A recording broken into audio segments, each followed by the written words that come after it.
त्रिदलं त्रिगुणाकारं त्रिनेत्रं च त्रिधायुधं त्रिजन्म पापसंहारम् एकबिल्वं शिवार्पणम् त्रिशाकै बिल्वपत्रैश्च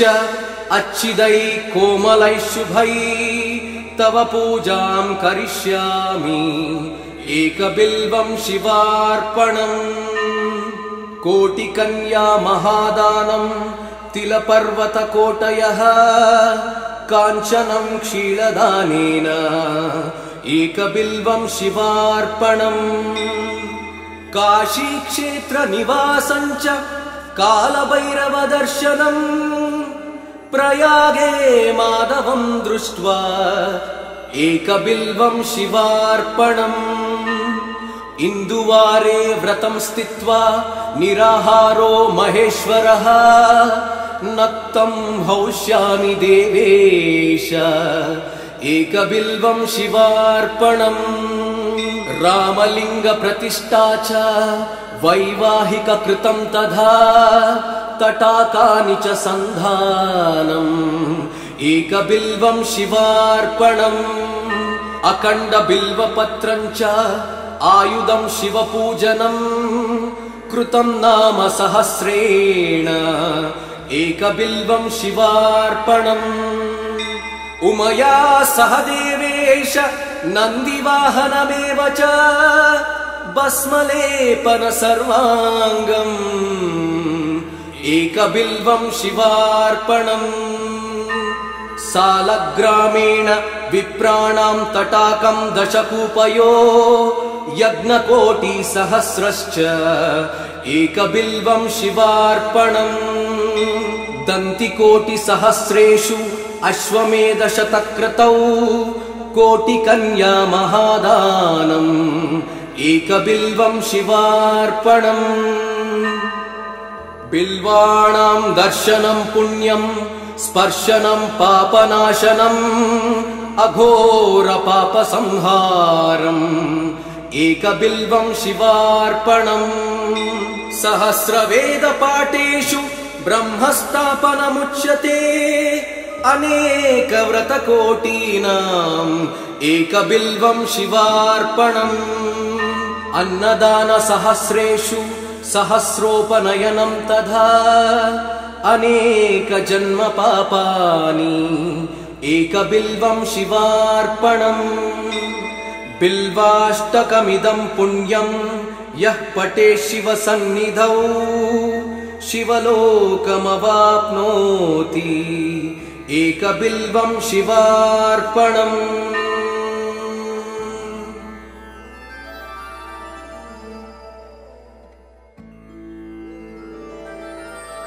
त्रिदलं त्रिगुणाकारं त्रिनेत्रं च त्रिधायुधं त्रिजन्म पापसंहारम्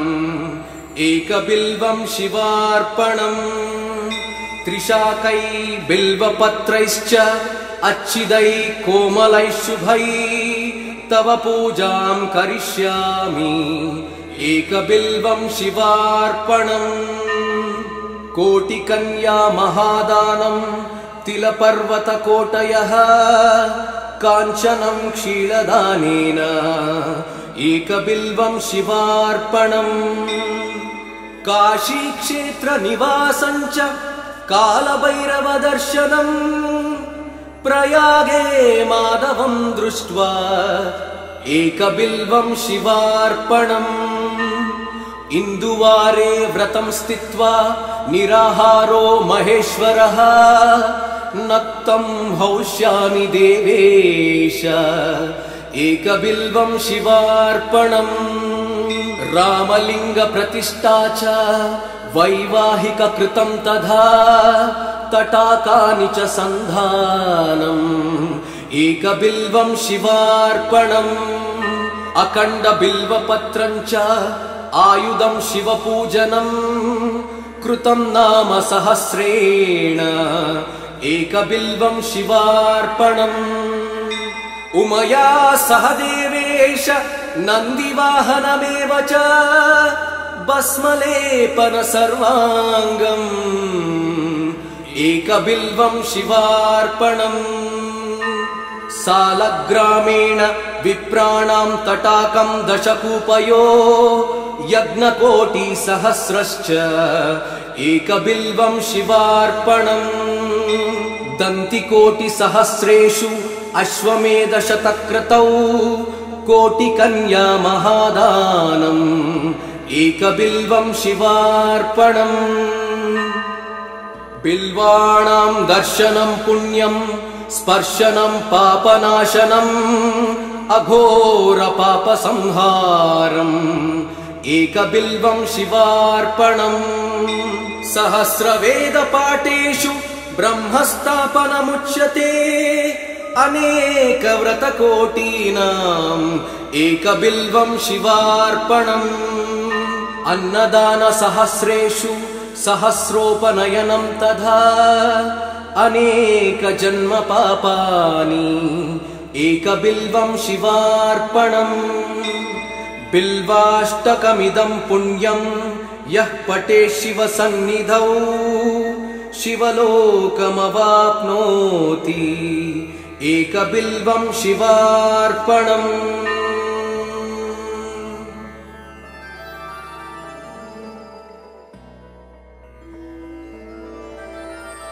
त्रिदलं त्रिगुणाकारं त्रिनेत्रं च त्रिधायुधं त्रिजन्मपापसंहारम् एकबिल्वं शिवार्पणम् त्रिशाकै बिल्वपत्रैश्च अच्छिदै कोमलै शुभै तव पूजां करिष्यामि एकबिल्वं शिवार्पणम् कोटिकन्या महादानं तिलपर्वतकोटयः काञ्चनं क्षीरदानेन एकबिल्वं शिवार्पणम् काशीक्षेत्रनिवासं च कालभैरवदर्शनम् प्रयागे माधवं दृष्ट्वा एकबिल्वं शिवार्पणम् इन्दुवारे व्रतं स्थित्वा निराहारो महेश्वरः नक्तं हौष्यामि देवेश एकबिल्वं शिवार्पणम् रामलिङ्गप्रतिष्ठा च वैवाहिककृतं तथा तटाकानि च सन्धानम् एकबिल्वं शिवार्पणम् अखण्डबिल्वपत्रं च आयुधं शिवपूजनं कृतं नाम सहस्रेण एकबिल्वं शिवार्पणम् उमया सह देवेश नन्दिवाहनमेव च भस्मलेपन सर्वाङ्गम् एकबिल्वं शिवार्पणम् सालग्रामेण विप्राणां तटाकं दशकूपयो यज्ञकोटिसहस्रश्च एकबिल्वं शिवार्पणम् दन्तिकोटिसहस्रेषु अश्वमेधशतक्रतौ कोटिकन्या महादानम् एकबिल्वं शिवार्पणम् बिल्वाणां दर्शनं पुण्यं स्पर्शनं पापनाशनम् अघोरपापसंहारम् एकबिल्वं शिवार्पणम् सहस्रवेदपाठेषु ब्रह्मस्थापनमुच्यते अनेकव्रतकोटीनाम् एकबिल्वं शिवार्पणम् अन्नदानसहस्रेषु सहस्रोपनयनं तथा अनेकजन्मपापानि एकबिल्वं शिवार्पणम् बिल्वाष्टकमिदं पुण्यं यः पठेत् शिवसन्निधौ शिवलोकमवाप्नोति एकबिल्वं शिवार्पणम्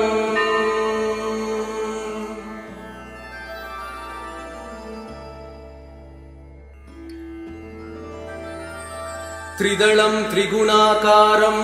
त्रिनेत्रं च त्रिधायुधं त्रिजन्मपापसंहारम् एकबिल्वं शिवार्पणम् त्रिशाकै बिल्वपत्रैश्च अच्छिदै कोमलै शुभै तव पूजां करिष्यामि एकबिल्वं शिवार्पणम् कोटिकन्या महादानं तिलपर्वतकोटयः काञ्चनं क्षीरदानेन एकबिल्वं शिवार्पणम् काशीक्षेत्रनिवासं च कालभैरवदर्शनम् प्रयागे माधवं दृष्ट्वा एकबिल्वं शिवार्पणम् इन्दुवारे व्रतं स्थित्वा निराहारो महेश्वरः नक्तं हौष्यामि देवेश एकबिल्वं शिवार्पणम् रामलिङ्गप्रतिष्ठा च वैवाहिककृतं तथा तटाकानि च सन्धानम् एकबिल्वं शिवार्पणम् अखण्डबिल्वपत्रं च आयुधं शिवपूजनम् कृतं नाम सहस्रेण एकबिल्वं शिवार्पणम् उमया सह देवेश नन्दिवाहनमेव च भस्मलेपन सर्वाङ्गम् एकबिल्वं शिवार्पणम् सालग्रामेण विप्राणां तटाकं दशकूपयो यज्ञकोटिसहस्रश्च एकबिल्वं शिवार्पणम् दन्तिकोटिसहस्रेषु अश्वमेधशतक्रतौ कोटिकन्या महादानम् एकबिल्वं शिवार्पणम् बिल्वाणां दर्शनं पुण्यं स्पर्शनं पापनाशनम् अघोरपापसंहारम् एकबिल्वं शिवार्पणम् सहस्रवेदपाठेषु ब्रह्मस्थापनमुच्यते अनेकव्रतकोटीनाम् एकबिल्वं शिवार्पणम् अन्नदानसहस्रेषु सहस्रोपनयनं तथा अनेकजन्मपापानि एकबिल्वं शिवार्पणम् बिल्वाष्टकमिदं पुण्यं यः पठे शिवसन्निधौ शिवलोकमवाप्नोति एकबिल्वं शिवार्पणम्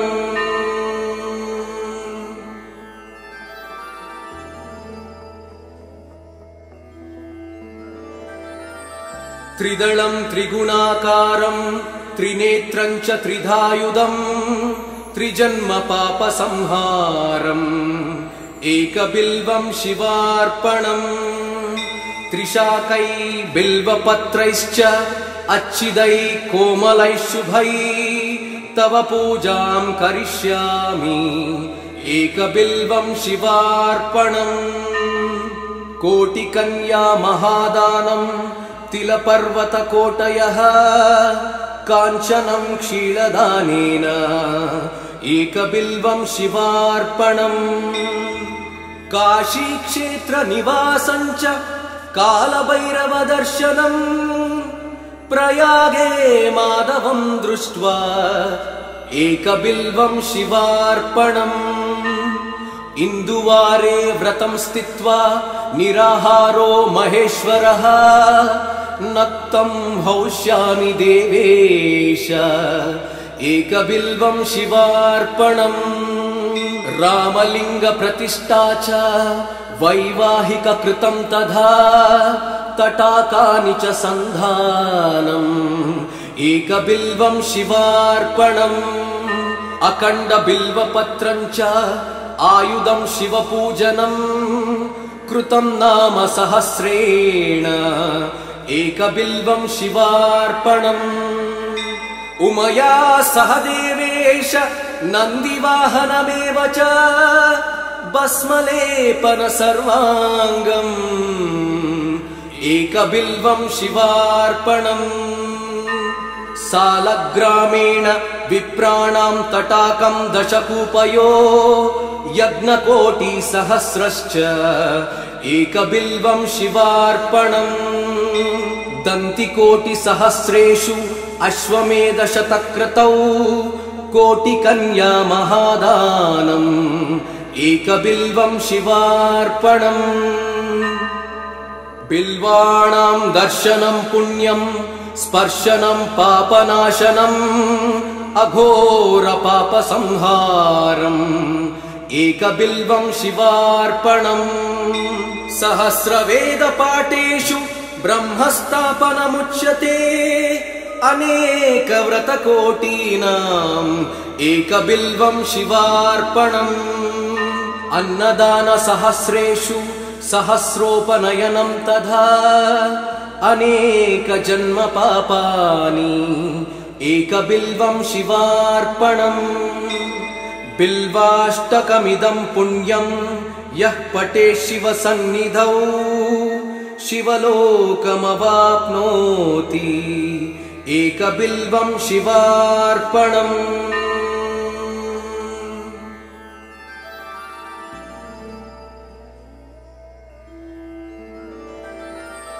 त्रिदलं त्रिगुणाकारं त्रिनेत्रं च त्रिधायुधं त्रिजन्मपापसंहारम् एकबिल्वं शिवार्पणम् त्रिशाकै बिल्वपत्रैश्च अच्छिदै कोमलैः शुभै तव पूजां करिष्यामि एकबिल्वं शिवार्पणम् कोटिकन्या महादानं तिलपर्वतकोटयः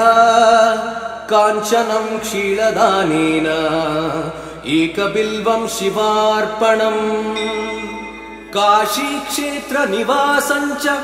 कालभैरवदर्शनम् प्रयागे माधवं दृष्ट्वा एकबिल्वं शिवार्पणम् इन्दुवारे व्रतं स्थित्वा निराहारो महेश्वरः नक्तं हौष्यामि देवेश एकबिल्वं शिवार्पणम् रामलिङ्गप्रतिष्ठा च वैवाहिककृतं तथा तटाकानि च सन्धानम् एकबिल्वं शिवार्पणम् अखण्डबिल्वपत्रं च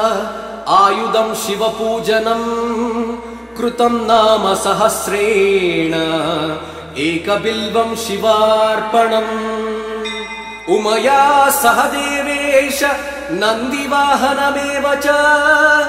भस्मलेपन सर्वाङ्गम्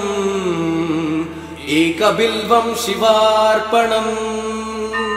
सालग्रामेण विप्राणां तटाकं दशकूपयो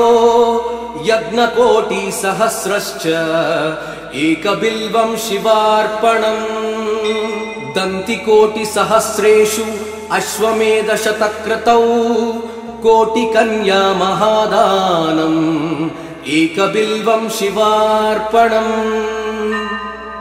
बिल्वाणां दर्शनं पुण्यं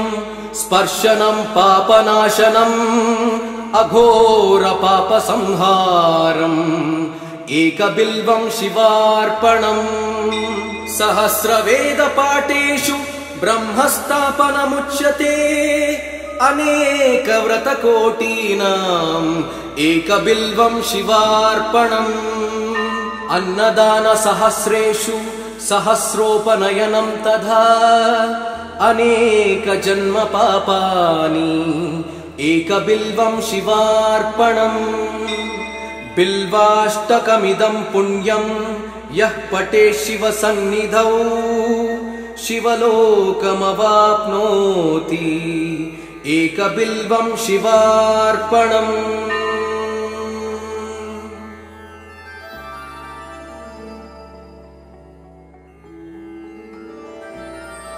त्रिदलं त्रिगुणाकारं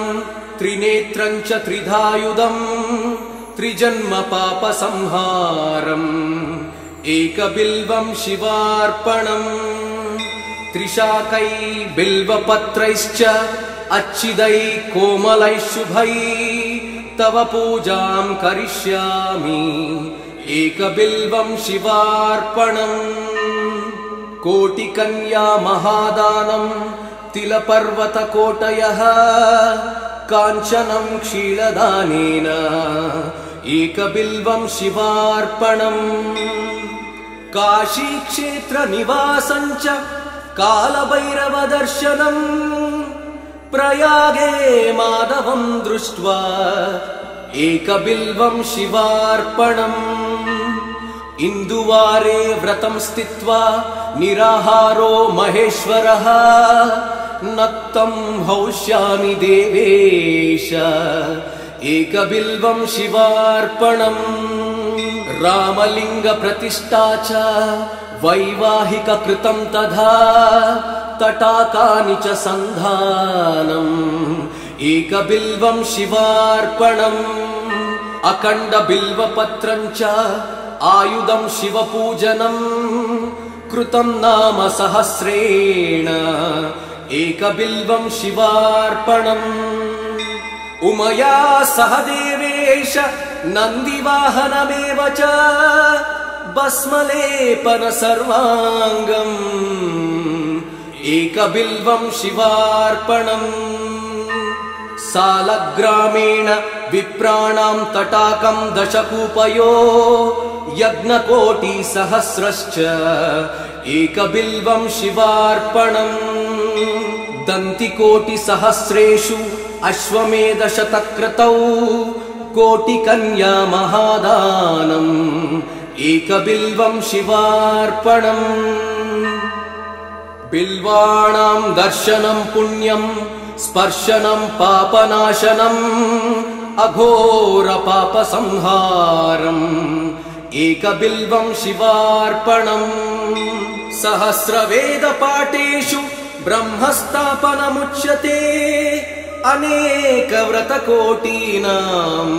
एकबिल्वं शिवार्पणम् अन्नदानसहस्रेषु सहस्रोपनयनं तथा अनेकजन्मपापानि एकबिल्वं शिवार्पणम् बिल्वाष्टकमिदं पुण्यं यः पठेत् शिवसन्निधौ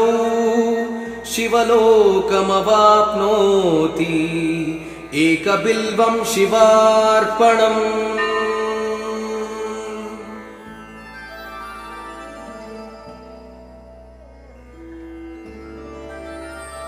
त्रिदलं त्रिगुणाकारं त्रिनेत्रं च त्रिधायुधं त्रिजन्मपापसंहारम् एकबिल्वं शिवार्पणम् त्रिशाकै बिल्वपत्रैश्च अच्छिदै कोमलै शुभै तव पूजां करिष्यामि एकबिल्वं शिवार्पणम् कोटिकन्या महादानं तिलपर्वतकोटयः काञ्चनं क्षीरदानेन एकबिल्वं शिवार्पणम् काशीक्षेत्रनिवासं च कालभैरवदर्शनम् प्रयागे माधवं दृष्ट्वा एकबिल्वं शिवार्पणम् इन्दुवारे व्रतं स्थित्वा निराहारो महेश्वरः नक्तं हौष्यामि देवेश एकबिल्वं शिवार्पणम् रामलिङ्गप्रतिष्ठा च वैवाहिककृतं तथा तटाकानि च सन्धानम् एकबिल्वं शिवार्पणम् अखण्डबिल्वपत्रं च आयुधं शिवपूजनम् कृतं नाम सहस्रेण एकबिल्वं शिवार्पणम् उमया सह देवेश नन्दिवाहनमेव च भस्मलेपन सर्वाङ्गम् एकबिल्वं शिवार्पणम् सालग्रामेण विप्राणां तटाकं दशकूपयो यज्ञकोटिसहस्रश्च एकबिल्वं शिवार्पणम् दन्तिकोटिसहस्रेषु अश्वमेधशतक्रतौ कोटिकन्या महादानम् एकबिल्वं शिवार्पणम् बिल्वाणां दर्शनं पुण्यं स्पर्शनं पापनाशनम् अघोर पाप संहारम् एकबिल्वं शिवार्पणम् सहस्रवेद पाठेषु ब्रह्मस्थापनमुच्यते अनेक व्रतकोटीनाम् एकबिल्वं शिवार्पणम् अन्नदान सहस्रेषु सहस्रोपनयनं तथा अनेक जन्म पापानि एकबिल्वं शिवार्पणम् बिल्वाष्टकमिदं पुण्यं यः पठे शिवसन्निधौ शिवलोकमवाप्नोति एकबिल्वं शिवार्पणम्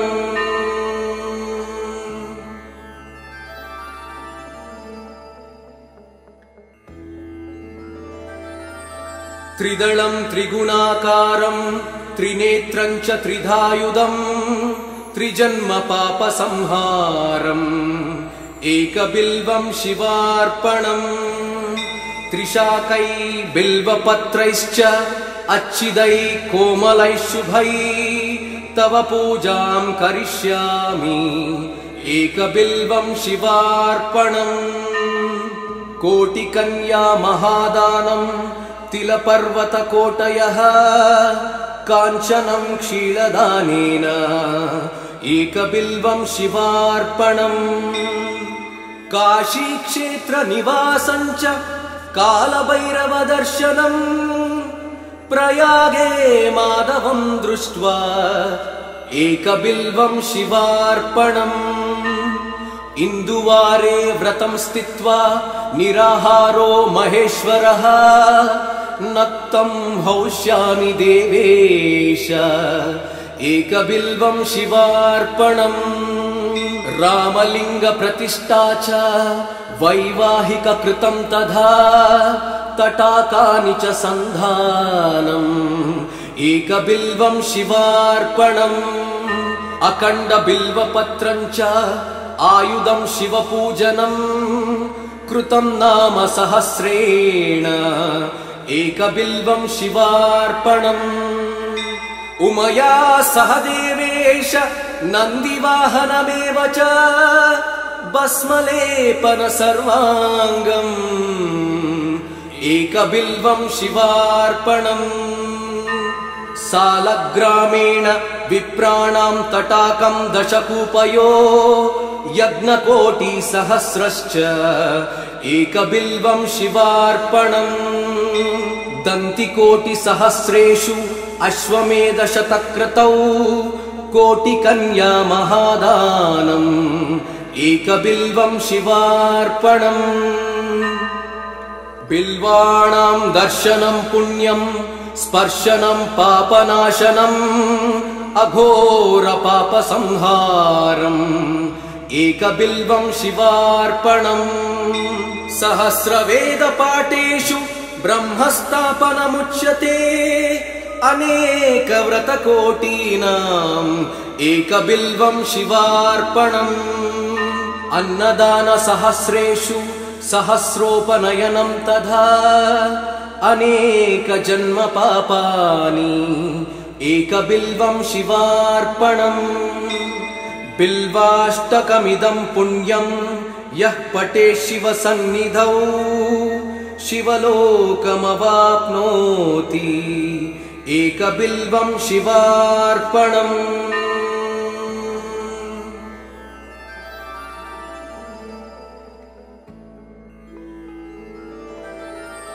त्रिदलं त्रिगुणाकारं त्रिनेत्रं च त्रिधायुधं त्रिजन्म पाप संहारम् एकबिल्वं शिवार्पणम् त्रिशाकै बिल्वपत्रैश्च अच्छिदै कोमलै शुभै तव पूजां करिष्यामि एकबिल्वं शिवार्पणम् कोटिकन्या महादानं तिलपर्वतकोटयः काञ्चनं क्षीरदानेन एकबिल्वं शिवार्पणम् काशीक्षेत्रनिवासं च कालभैरवदर्शनम् प्रयागे माधवं दृष्ट्वा एकबिल्वं शिवार्पणम् इन्दुवारे व्रतं स्थित्वा निराहारो महेश्वरः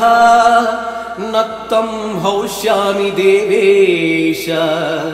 एकबिल्वं शिवार्पणम् रामलिंग प्रतिष्ठा च वैवाहिक कृतं तथा तटाकानि च सन्धानम् एकबिल्वं शिवार्पणम् अखण्ड बिल्वपत्रं च आयुधं शिवपूजनम् कृतं नाम सहस्रेण एकबिल्वं शिवार्पणम् उमया सह देवेश नन्दिवाहनमेव च भस्मलेपन सर्वाङ्गम् एकबिल्वं शिवार्पणम् सालग्रामेण विप्राणां तटाकं दशकूपयो यज्ञकोटिसहस्रश्च एकबिल्वं शिवार्पणम् दन्तिकोटिसहस्रेषु अश्वमेधशतक्रतौ कोटिकन्या महादानम् एकबिल्वं शिवार्पणम् बिल्वाणां दर्शनं पुण्यं स्पर्शनं पापनाशनम् अघोर पापसंहारम् एकबिल्वं शिवार्पणम् सहस्रवेदपाठेषु ब्रह्मस्थापनमुच्यते अनेकव्रतकोटीनाम् एकबिल्वं शिवार्पणम् अन्नदानसहस्रेषु सहस्रोपनयनं तथा अनेकजन्म पापानि एकबिल्वं शिवार्पणम् बिल्वाष्टकमिदं पुण्यं यः पठे शिवसन्निधौ शिवलोकमवाप्नोति एकबिल्वं शिवार्पणम्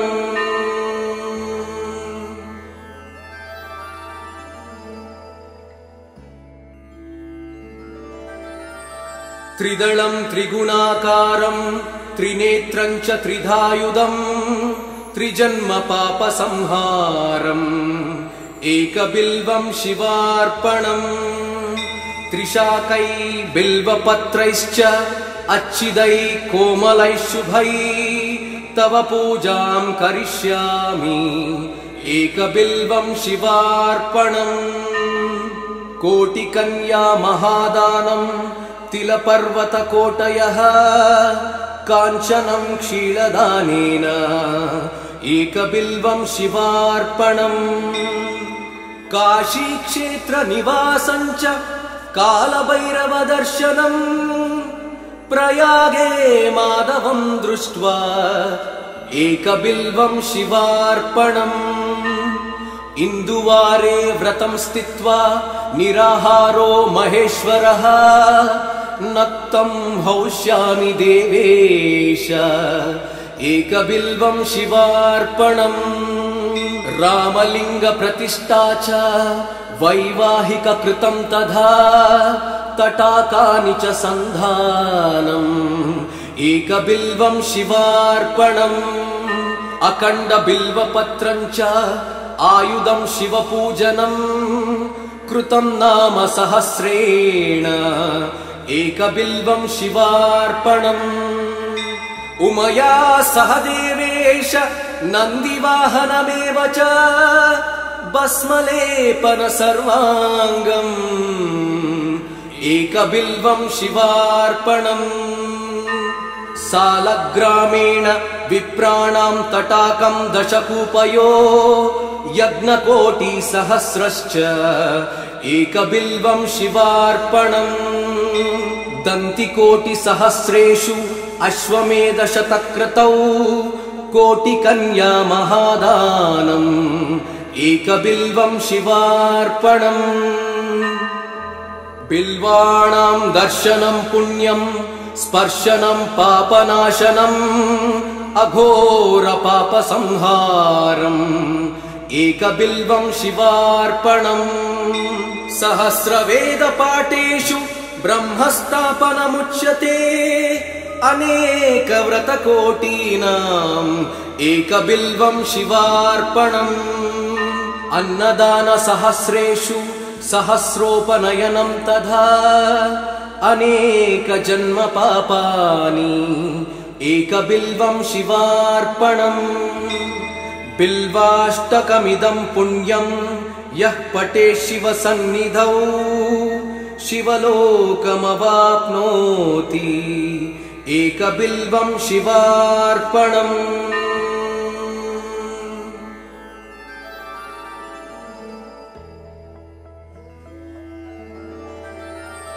त्रिदलं त्रिगुणाकारं त्रिनेत्रं च त्रिधायुधम्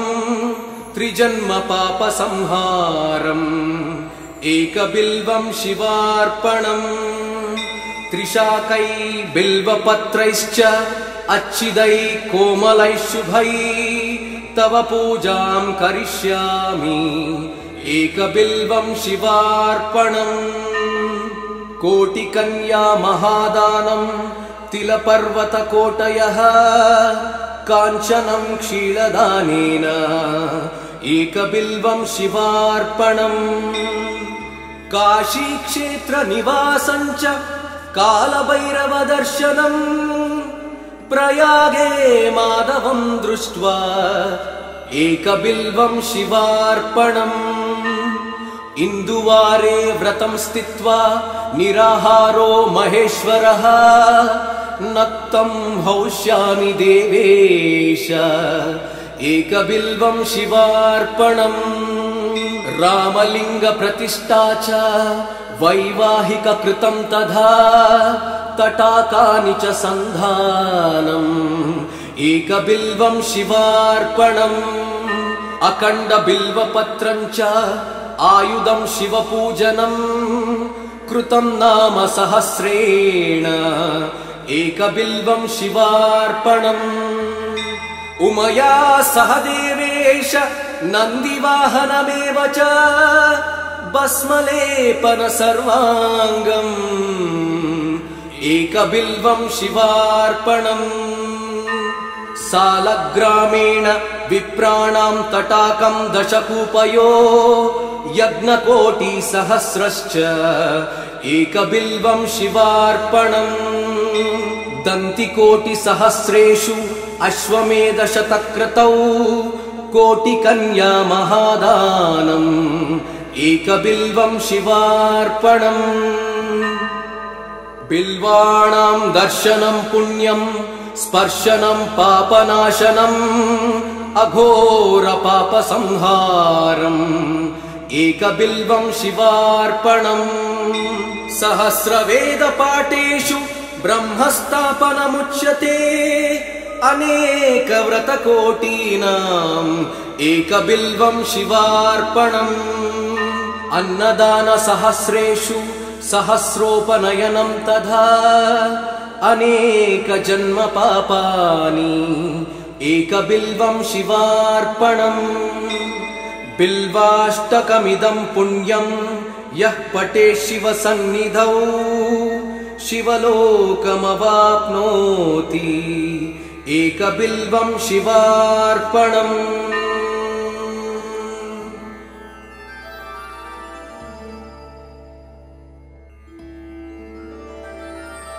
त्रिदलं त्रिगुणाकारं त्रिनेत्रं च त्रिधायुधम् त्रिजन्मपापसंहारम् एकबिल्वं शिवार्पणम् त्रिशाकै बिल्वपत्रैश्च अच्छिदैः कोमलैः शुभैः तव पूजां करिष्यामि एकबिल्वं शिवार्पणम् कोटिकन्या महादानं तिलपर्वतकोटयः काञ्चनं क्षीरदानेन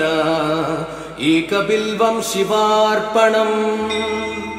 काशीक्षेत्रनिवासं च कालभैरवदर्शनम् प्रयागे माधवं दृष्ट्वा एकबिल्वं शिवार्पणम् इन्दुवारे व्रतं स्थित्वा निराहारो महेश्वरः नक्तं हौष्यामि देवेश एकबिल्वं शिवार्पणम् रामलिंग प्रतिष्ठा च वैवाहिक कृतं तथा तटाकानि च सन्धानम् एकबिल्वं शिवार्पणम् अखण्ड बिल्वपत्रं च आयुधं शिवपूजनम् कृतं नाम सहस्रेण एकबिल्वं शिवार्पणम् उमया सह देवेश नन्दिवाहनमेव च भस्मलेपन सर्वाङ्गम् एकबिल्वं शिवार्पणम् सालग्रामेण विप्राणां तटाकं दशकूपयो यज्ञकोटिसहस्रश्च एकबिल्वं शिवार्पणम् दन्तिकोटिसहस्रेषु अश्वमेधशतक्रतौ कोटिकन्या महादानम् एकबिल्वं शिवार्पणम् बिल्वाणां दर्शनं पुण्यं स्पर्शनं पापनाशनम् अघोर पापसंहारम् एकबिल्वं शिवार्पणम् सहस्रवेदपाठेषु ब्रह्मस्थापनमुच्यते अनेक व्रतकोटीनाम् एकबिल्वं शिवार्पणम् अन्नदान सहस्रेषु सहस्रोपनयनं तथा अनेक जन्म पापानि एकबिल्वं शिवार्पणम् बिल्वाष्टकमिदं पुण्यं यः पठेत् शिवसन्निधौ शिवलोकमवाप्नोति एकबिल्वं शिवार्पणम्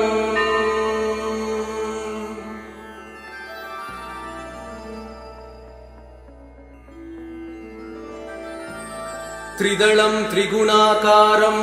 त्रिनेत्रं च त्रिधायुधं त्रिजन्म पापसंहारम् एकबिल्वं शिवार्पणम् त्रिशाकै बिल्वपत्रैश्च अच्छिदै कोमलै शुभै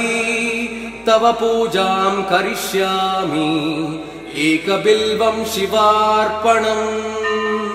कोटिकन्या महादानं तिलपर्वतकोटयः काञ्चनं क्षीरदानेन एकबिल्वं शिवार्पणम् काशीक्षेत्रनिवासं च कालभैरवदर्शनम् प्रयागे माधवं दृष्ट्वा एकबिल्वं शिवार्पणम् इन्दुवारे व्रतं स्थित्वा निराहारो महेश्वरः नक्तं हौष्यामि देवेश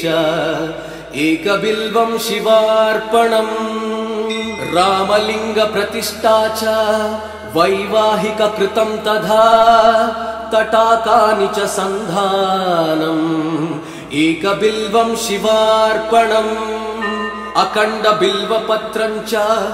आयुधं शिवपूजनम् कृतं नाम सहस्रेण एकबिल्वं शिवार्पणम् उमया सह देवेश नन्दिवाहनमेव च भस्मलेपन सर्वाङ्गम् एकबिल्वं शिवार्पणम्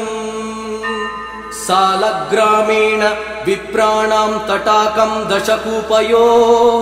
यज्ञकोटिसहस्रश्च एकबिल्वं शिवार्पणम् दन्तिकोटिसहस्रेषु अश्वमेधशतक्रतौ कोटिकन्या महादानम् एकबिल्वं शिवार्पणम् बिल्वाणां दर्शनं पुण्यं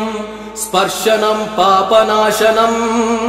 अघोर पापसंहारम् एकबिल्वं शिवार्पणम् सहस्रवेदपाठेषु ब्रह्मस्थापनमुच्यते अनेक व्रतकोटीनाम् एकबिल्वं शिवार्पणम् अन्नदान सहस्रेषु सहस्रोपनयनं तथा अनेक जन्म पापानि एकबिल्वं शिवार्पणम् बिल्वाष्टकमिदं पुण्यं यः पठेत् शिवसन्निधौ शिवलोकमवाप्नोति एकबिल्वं शिवार्पणम्।